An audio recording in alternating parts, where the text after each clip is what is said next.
আমরা নির্বাচন করি, তখন আমার বিরুদ্ধে দাঁড়িয়েছিলেন জামাতের ভারপ্রাপ্ত আমির আব্বাস আলী খান সাহেব। আমার সঙ্গে বয়সে বিস্তর তফাৎ ছিল, আমি খুবই ছোট, উনি খুবই বড় বড় প্রজ্ঞাবান লোক।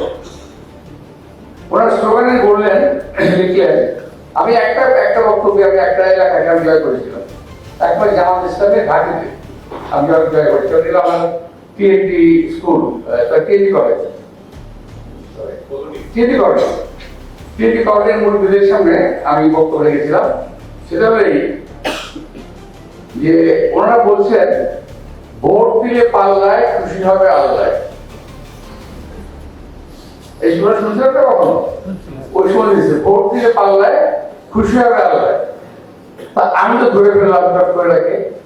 আমি বললাম যে ভাই, আল্লাহ যে সমস্ত কাজ করলে খুশি হয় ওগুলো তো কোরআনে আমার হাদিসে আছে। আবার ভোট দিলে পাল্লায় খুশি হবে আল্লাহ, কোন কোরআনে এত কোন হাদিস আছে? এতে করে জামাতের ওই সমস্ত লোকগুলো কনভিন্স হয়ে যায়। আমি সুন্দর ব্যাখ্যা করে বলেছিলাম, দেখেন, অর্থাৎ জামাত যখনই নির্বাচন করতে গেছে তখনই তারা একটা সংঘাতের পরিস্থিতি তৈরি করেছে। আপনারা একটু খেয়াল করে দেখবেন, জামাত কিন্তু, আমি বলতাম এটা জামাতের ইসলাম নয়, সরি, এটা ইসলামী জামাত নয়, এটা ওরা জামাতের ইসলাম তৈরি করতেছে, কিন্তু ইসলামী জামাতরা নয়। তো এখন দেখেন, ওরা এখন ওই সময় বলছিল ভোট দিলে পাল্লায় খুশি হবে আল্লাহ, এখনো বলে আল্লাহ তাআলা সিদ্ধান্ত নিয়ে নিয়েছেন জামাতকে কোথায় নিয়ে যাবে। এখন আমি সোশ্যাল মিডিয়া দেখলাম আল্লাহ সিদ্ধান্ত নিয়ে নিয়েছেন, তাহলে এই ইলেকশনের কাম কি হবে? ইলেকশনের দরকার নেই। সেটা দেখেন মানুষকে কিভাবে বিভ্রান্ত করছে। এক শ্রেণীর মহিলা বাড়ি বাড়ি যায়, আমাদের ভাইরা অফিসে থাকে, আমাদের সন্তানরা অফিসে থাকে, মা বোনেরা বাসা থাকে, আর ওরা গিয়ে ওই মা বোনদের প্রেরণা করার চেষ্টা করে যে আমাদের যদি ভোট দেন জান্নাতে যাবে, জান্নাতে টিকিট পাবে। ওরা বলছেন যে জান্নাতের টিকিট আমরা দিই, এখনো এক সোশ্যাল মিডিয়া হাতে দেখবেন, আপনারা দেখবেন জান্নাতের টিকিট দেওয়ার ব্যবস্থা।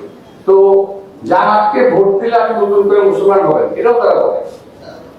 জামাত যদি ভোট দেন আপনি মুসলমান হবেন, ফেব্রুয়ারি মাস মুসলমান হওয়ার মাস, এটা হলো তাদের ডায়লগ।